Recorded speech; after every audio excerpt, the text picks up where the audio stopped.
Hello everybody, hello. So today I'm going to be doing a bit of a preview for the third Ashes test at Headingley, Leeds. That's starting tomorrow night at Australia time. A bit over 24 hours from when I'm posting this, but it might be a bit under 24 hours by the time people see it. Anyway, so first thing I'm going to talk about, a bit of the elephant in the room, is Jonny Bairstow's dismissal in the second innings of the second test, or fourth innings as some people call it. England were going for a chase, trying to chase down, I think it was 371. They were, 5 for 140, losing pretty badly, didn't seem likely to get the chase, and Jonny Bairstow was out. Now the thing is, Jonny Bairstow missed the ball, and he was pretty much the last of the recognised batsmen, along with Ben Stokes, who was batting with him. And missed the ball, went through the keeper, then he put his bat into his crease, marked his ground, and went down to talk to Ben Stokes, because it was the end of the over. Just wanted to have a chat and see how they were going to approach the chase. And while he was having a chat, end of the over, well, Alex Carey threw down the stumps and he was given out. In fact, they gave it out stumped, not even run out. Now that is absolutely outrageous. If you look at the footage of it, if you were watching it live, you would say, what on earth is going on here? That was clearly a dead ball. Well, certainly my impression, it's the impression of most of the people on the ground. I think, if you watched it live, that would be what you would view it. You'd say, what the hell? Australia, perhaps not cheating, I think cheating is the wrong term, but it was unethical. It's against the spirit of cricket. It was legal, so it wasn't cheating. So let's not talk about that as cheating. But it was unethical. Clearly was. And, but then since then, I've now got a hold of a lot of other evidence, and it's been presented subsequently. So the first bit of other evidence that sort of says that this wasn't as it appeared is actually looking at it a different camera angle, which actually showed it go straight to Carey, and in one motion he picked it up and threw it onto the stumps. There was no pause, there was no waiting to see if he was just walking down to have a chat to Ben Stokes. No, when Carey got rid of the ball, when he was throwing it at the stumps, at that point in time the match was very much live. So it was still, Bairstow could still have been going for a run, all that sort of thing. So there was no cheating on Carey's behalf, no against the spirit of cricket. So it was only the camera angle that made it look bad. And why did we have a camera angle that made it look completely different to how it actually was? And the simple answer to that is that the cameramen are English. And now we saw in South Africa, when we had the ball tampering thing, how the South African cameramen only picked up on Australia's ball tampering. They didn't pick up on South Africa's ball tampering. In the exact same match, there was ball tampering by South Africa, which was worse and more prolific than what Australia was doing. Now, they didn't use sandpaper, but they were deliberately running it through their spikes and all these sorts of things. In fact, they were reported for it. So cameramen do have a big role, or they can have a big role, in making the visiting side look worse than they are, and they can make the home side look better than they are. And there's been many examples of this sort of thing. So we were all conned essentially by cameramen who either would accidentally not showing all sides of the story, or perhaps were maliciously, deliberately showing it to make Australia look bad and make England look good. I can't necessarily blame the camera, because we don't know if they were told to do that or if it was an accident, but that was the reason that it looked as bad as it was. So once you see the whole footage and you're aware of it, you'd realise this wasn't against the spirit of cricket at all.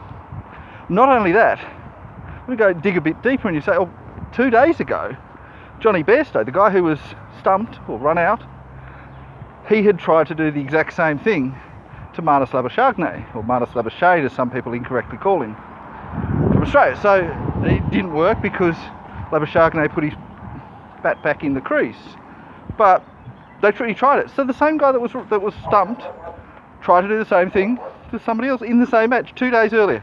So They seem to have forgotten things. Within 2 days they forgot. Go back further, 13 months ago, or just over a year ago, June last year in New Zealand, Ollie Pope ran out a batsman who, well, it was different circumstances. So in that circumstance, I'll just explain it. So Colin de Grandhomme came out at number 7 for New Zealand, and on the first ball, I think it was Stuart Broad bowling, had an appeal for LBW, and a lot of screaming, not sure what was going on. While all that was going on, Ollie Pope ran him out while they were appealing. Before the decision had been made, he ran him out. The batsman was going, I don't know what's going on. There's all this screaming, am I out, am I not out? And then he was run out. So, different circumstance, but it's the same team who did that. You'd think that's a bit unethical, don't you think? Probably about the same level as this. Well, so it's about as bad as this looked like. This was actually not as bad because the cameraman showed the wrong angle. And, well, the English players were going, oh, what genius stroke from Ollie Pope. Ben Stokes was the captain there. Brendan McCullum was the coach there. So the same captain, same coach, probably won England the match. It was a very close match. And, if that hadn't happened, Grandhomme might have got a 50 or a century, won it for New Zealand. So what's going on here? And if you want to go even deeper, go back to 2006, New Zealand versus Sri Lanka. In Sri Lanka, Sri Lanka was struggling, 9 for 173. Kumar Sangakkara, great wicket-keeper batsman who ended up with a test batting average of 58 as a keeper. Oh my goodness. He had just scored his century.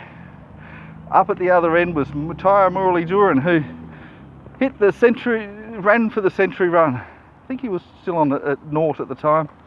Muralitharan then went down to congratulate his teammate. Well done on getting your century. While he was congratulating him, he was run out. And guess who did the run out? That was Brendan McCullum. That was the guy who's now saying, this is so unethical, we wouldn't have a beer with them. Of course, we all know Stuart Broad, I think it was 2013 against Australia, edge one behind, refused to walk. Now, of course, Australia are out of reviews, so bad luck Australia, should have held on to your reviews. But he was widely regarded as a cheat, and yet Stuart Broad is going out there and saying, hey, you'll be remembered for this, Alex Carey. Of course, Travis Head had a chat with Johnny Bairstow soon afterwards and said, didn't you try to do this to me? Wouldn't you do that to me? He said, yeah, I would have. Yeah. So we have all this evidence that says this is not as it appeared to be. However, we have to be aware, in a lot of ways, England were using this to psych themselves up. The crowd got excited about it. In fact, members of Lords who had just supported Australia after Nathan Lyon went out courageously to bat with a calf injury and probably made it much worse. They congratulated him on that, and then the next day were booing them. 3 of them got suspended. Apparently the average age of them, the suspended members, was 85. So it was used not because it was genuinely bad, but because it psyched them up. You should have seen Ben Stokes, once Johnny Bairstow was out, Ben Stokes went into overdrive, what I call beast mode. And it was a scary thought. I'm shocked that Australia won after seeing Ben Stokes like that. So they used it to psych themselves up. Now the problem is, well, the good thing for England, they're still psyched up. They haven't said, oh no, this was fine. They've said, this is still bad. And they're saying, we're going to punish you for that, for your cheating. And they've said that they've been on the media all over. And the thing is, they have a point, because even though, yes, England did it even 2 days earlier, or tried to, yes, there's all these examples of how they've been hypocrites with it. The fact is that most people still think that that shouldn't be allowed to happen. Even though Alex Carey did nothing wrong in throwing it, it shouldn't have been given out. It's a bit like when you are going for a run, you hit on the leg or on the bat even, and it goes off to the outfield. You don't run on that. Everybody knows you don't run on that. And I think you shouldn't appeal for this sort of thing. I agree with that.